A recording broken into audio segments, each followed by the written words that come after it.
terms of better understanding what to give, and how successful your approach to actually closing new business on behalf of these larger companies, what sorts of data do you look at?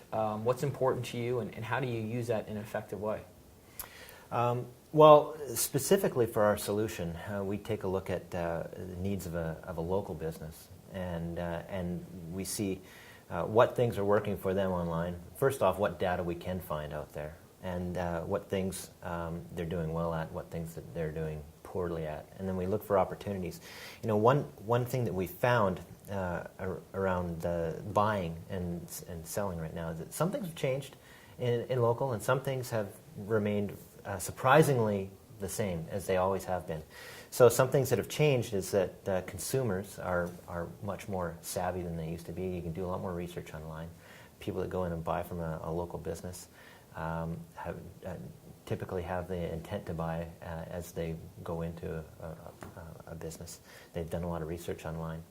On the other hand, we look at a lot of people can't be forced to buy necessarily. They buy when they're ready, typically. Mm-hmm. And the best analogy that I can make is the co-founder of our company and our CEO.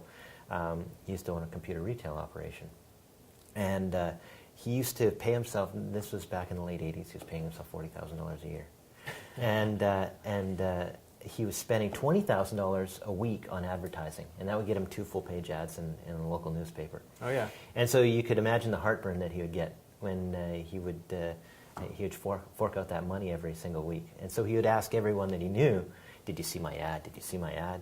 And he'd get a lot of no's. But when he did get a yes, the conversation went like this: "Yes, I did see your ad.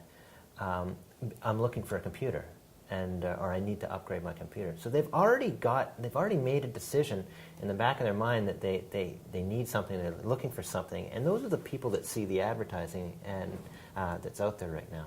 And that remains surprisingly the same.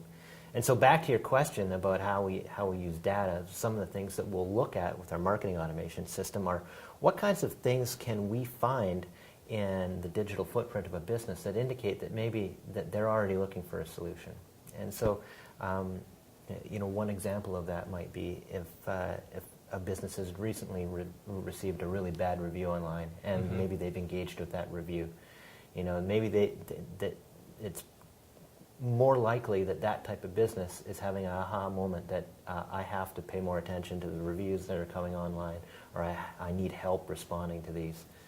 Interesting, because when you describe that, Jeff, you're describing that from a perspective of outside of data that you actually have in the engagement of your website, if you will. Yeah. You're actually looking outside to the outside world to say what's actually happening that may cause them to need our solution, which right. is interesting. A lot of folks are thinking that way because they're thinking about the data they have and how they can affect, accelerate the velocity in the pipeline. But this is a unique, interesting approach. Right, and we got to there by sitting back in the last year and saying, how can we create this? We wanted to create a 10x change in our digital trajectory. Mm-hmm. And being a white label provider, the only way that we can do that is to create a 10x change in the sales velocity of our channel partners.